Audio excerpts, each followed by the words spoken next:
Anh nhâm không? Anh nhâm thì mặc chưa đó.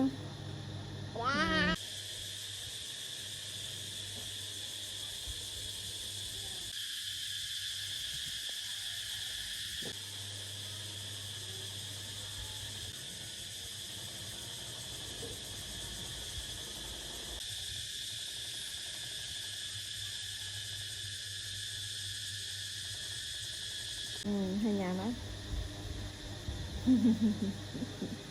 Anh nhâm không? Anh nhâm thì mặc chưa đó.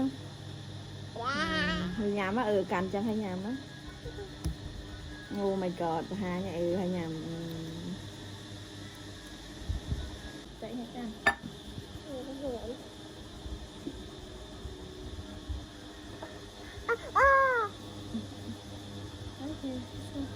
Ngựa lên cho nó camera thì chả thạp nghe quán khi vậy chẳng tới nè camera ô nó nè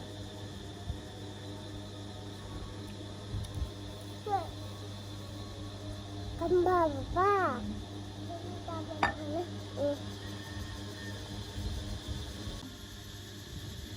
lực hai hay nhám ạ. Hai nhám nhám á, cành cành chẳng hay nhám á. Hay nhám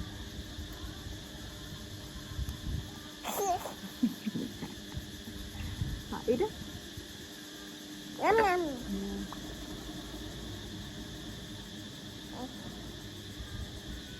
Ok, nhắm có hai nhau tôi sao ạ. Hai đó cái bắt theo này là hai người ngay chứ. Dạ anh khơi nha khề. Ok. Ok cái khơi hay nhắm á. Nó khề.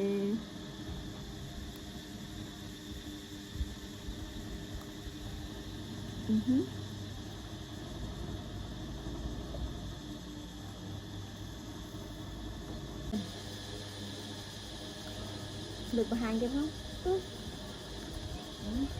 Sập vào hai. Được vào hai cái không? Hồi nhằm màu vào đi. Mama ơi, anh ăn. Ok. Mama anh ăn. Mama. Được vào hai nhá. Mama anh ăn. Hai hay nhắm á. Hai nhá. Chấm mí. Cái chọc bó.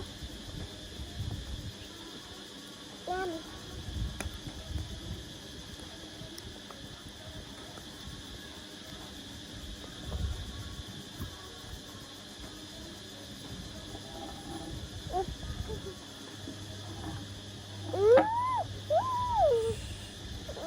Gram nè.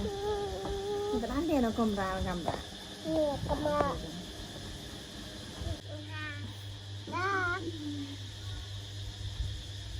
Eat. Mulberry. Ngâm ngâm ngâm.